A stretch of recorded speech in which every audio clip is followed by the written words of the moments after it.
మీకు మనశ్శాంతిగా ఉంటే మనం విన్నవింతాం. మన్నాత శ్రీ జగన్నాథ మమాత్మా సర్వభూతాత్మా మన్నాత శ్రీ జగన్నాథ మద్గురు శ్రీ జగద్గురు మమాత్మా సర్వభూతాత్మా తస్మై శ్రీ గురవే నమః. మన్నాత అంటే మనలో ఉన్న ఆత్మ, మరి శ్రీ జగన్నాథ అంటే ఆ శ్రీ జగన్నాథుడు అంతటలో వ్యాపించి ఉన్నటువంటి ఆత్మ. అదే విధంగానే మమాత్మ అంటే మనలో అందరిలో ఉన్న ఆత్మ, సర్వభూతాత్మ అంటే సకల జీవరాశుల్లో పూర్తిగా ప్రాణాలు అన్నిటి లోపల కూడా నిబిడీకృతమై ఉన్నటువంటి ప్రాణము అని మనం తెలుసుకోవాలి.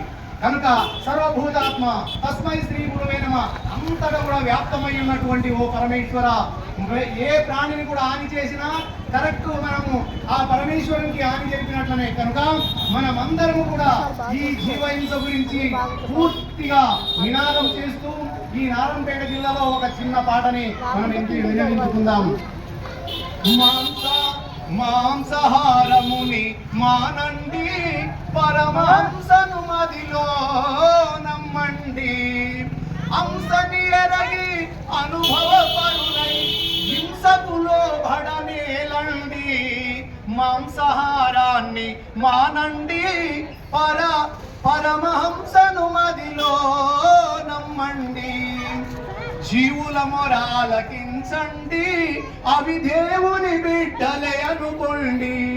జీవులపై దయలేని కఠినునికి జీవ బ్రహ్మైక్యము లేదండి. అంటే ఎవరెవరు మన స్త్రీ పురుషులు ఎవరు కానీ ఆ జీవులపై ఎవరైతే కఠినంగా శిక్షిస్తారో వాళ్ళకెప్పుడు కూడా జీవ బ్రహ్మైక్యం అనేది ఉండనే ఉండదు. కనుక ఆ విధంగానే జీవుల మొర ఆలకించండి, అవి దేవుని బిడ్డలే అనుకోండి అని ఈ విధంగా ఈ తత్వరూపంగా చెప్పడం జరిగినది. అదే విధంగా తనకులాడము చూడండి, మీ కనులకు అగుపడదేమండి, పనవి బేబేని అరువగా పరపరా కంఠము పోయుదురండి. మాంసాహారాన్ని మానండి, బ్రహ్మను మదిలో నమ్మండి.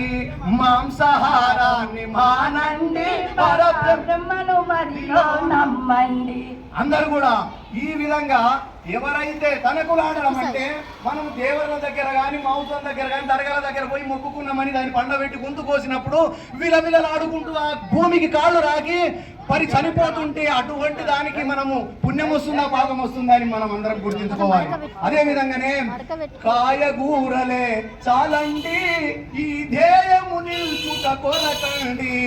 కాయగూరలే చాలండి, దేహము నిలుసుట కొరకండి. కాయగూరలే చాలండి, ఈ దేహము నిల్చుట కొరకండి. కాయగూరలే చాలండి, దేహము నిలుసుట కొరకండి. కాయగూరలే ఇంద్రియ రహితము, కాయగూరలే ఇంద్రియ రహితము, కాయగూరలే ఇంద్రియ రహితము, కాయగూరలే ఇంద్రియ రహితము. కావున బాధలు లేవండి, మాంసాహారము మానండి, మదిలో మాంసాహారాన్ని మానండి, పరమహంసను మదిలో నిలవండి. మాంసాహారం మానండి, పరహంసను మదిలో నిలపండి. కాటిలో వేసే శవమండి, అది కడుపున వేయగనేలండి. కాటిలో వేసే శవమండి, అది కడుపులో వేయగనేలండి. కాటిలో వేసే శవమండి, అది కడుపున వేయగనేలండి. కాటిలో వేసే శవమండి, అది కడుపులో